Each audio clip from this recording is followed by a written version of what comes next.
28 মে রাত 10টা।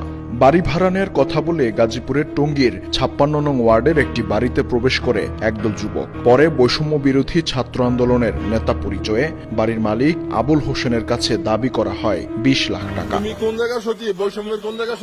ভুক্তভোগী পরিবারের অভিযোগ, এই ঘটনায় নেতৃত্ব দেন বৈষম্য বিরোধী ছাত্র আন্দোলনের টঙ্গী পূর্ব থানার সদস্য সচিব আকাশ খান। এ সময় নগদ 26,000 টাকা ও পরে 5 লাখ টাকা দেওয়ার শর্তে চলে যান অভিযুক্তরা।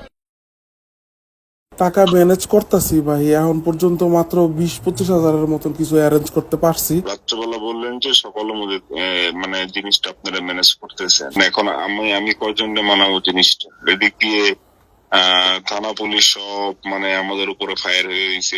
এখন তাদের তো মনে করেন মুখ চুপ করানোর জন্য আপনি তো বুঝেনি।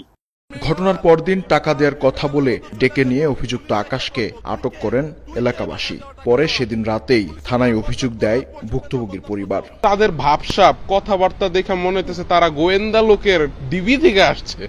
আয়সা লিটারেলি আমাদেরকে খুবই বাজেভাবে হেনস্থ করছে। 26,000 টাকা ওদের দিলাম, পরে আমাদের মনে নাই যে 26,000 টাকা, 6,000 টাকা উপর থেকে আনছে আমার ভাড়াটিয়ার কাছ থেকে, আর 20,000 টাকা দিছি।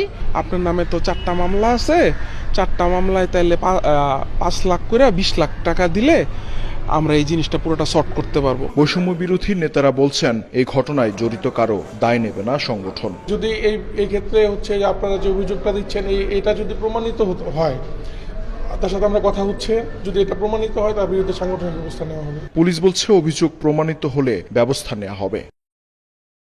অভিযোগটা আমরা পেয়েছি, আমরা আইনগত ব্যবস্থা প্রক্রিয়াধীন আছে। বেশ কিছুদিন ধরেই গাজীপুরে মামলা বাণিজ্যের অভিযোগ উঠেছে বেশ কয়েকজন নেতার বিরুদ্ধে। এমন অভিযোগে শুক্রবার গাজীপুরের সব থানা ও ওয়ার্ডের কমিটি স্থগিত করেছে বৈষম্য বিরোধী ছাত্র আন্দোলন।